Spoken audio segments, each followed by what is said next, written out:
The boy who entertained the Queen, and it's all about a boy who really could play the fiddle and really did wear a cap. The Busker Boy wrote a poem, the best you've ever seen, about a busker's busker boy who entertained the Queen. The boy's poem began quite sadly when he, a baby boy, was born, discovered in a farmer's field amongst the golden corn. A farmer saved the crying child who seemed in distress and cold. He wrapped him up in hessian. When he got home, his wife he told, "We cannot provide a home for it, for we are frail and old. Take the child to market, where like a lamb he can be sold." So he took the child to market, where he sold his cows and sheep. The baby seemed to cry forever. He needed food and sleep. The farmer shouted, "Child for sale!" The crowd stood back in shock. "You cannot sell a baby. Here farmers sell livestock." But from the crowd a man appeared. He played a fiddle and wore a cap. He gave the farmer all he had and placed the child upon his lap.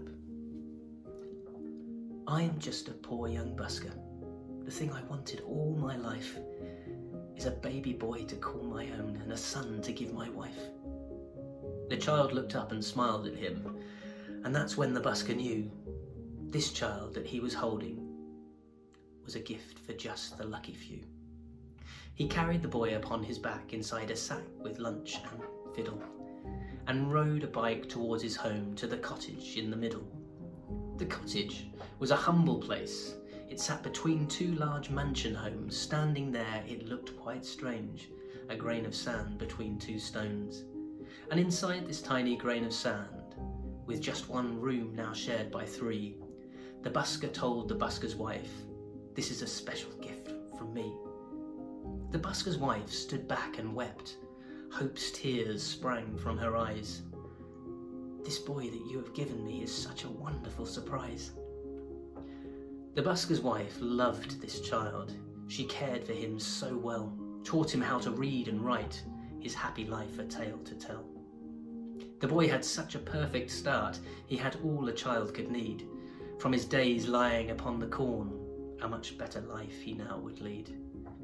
The busker and the busker's wife taught their son many things. They taught him to read music. He played the fiddle and learned to sing. The boy worked at the market, a busking father's busking son, and this is where the busker boy's real story has begun.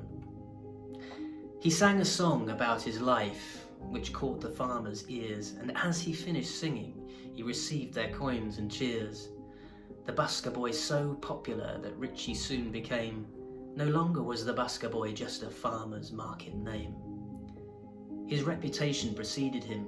People came from far and wide to hear the famous busker boy singing in the countryside. Money poured from every hand and paid for him to build a new house. His only true companion, a distinguished brown field mouse. He called the creature Mousy Brown. The mouse never left his sight. He taught him to perform a bit, much to his crowd's delight. The mouse could walk a tightrope. He could juggle with his cheese. He did backflips by the dozen. He was a clever mouse indeed.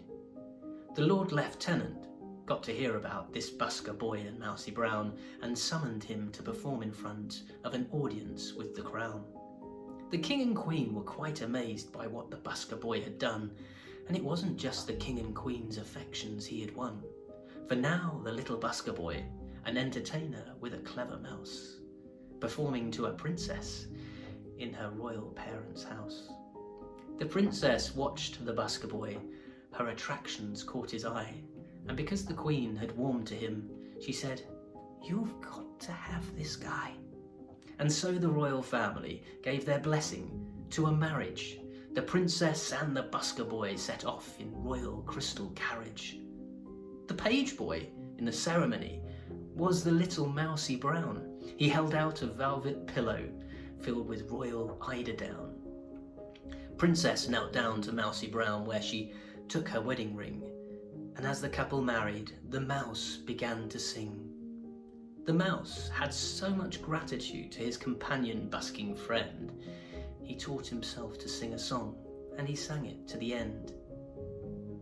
And there was a mouse called Mousy Brown, who struck luck when once he met a boy who played the fiddle, a busking boy I shan't forget. He gave me shelter when I needed it, I learned to entertain. He called me the great Mousy Brown, and that's how I got my name. The boy he played in palaces, he met a king and queen. The princess took a liking to the busker boy's routine. And now the busker boy is here, and now he a royal prince, discovered laying in the corn, but has been lucky ever since. If you ever find a baby in a cornfield while you roam, you never know what luck he'll bring, or what princess he'll bring home. The prince and princess honoured him, the defender of the land, a tiny sword placed on his shoulder, a mace held tightly in his hand. The years went on, and now the prince, much older in his years, and Mousy sadly passed away amongst a flood of royal tears. And when this royal mouse did die, it pained the prince to play, but he played the royal fiddle, whilst Mousy Brown floated away. His body on the pillow that carried the princess ring, from the river to the ocean, they said, "Farewell, you tiny thing." And for the mouse's eulogy, the prince wrote this little note, the greatest ever poem an abandoned baby ever wrote.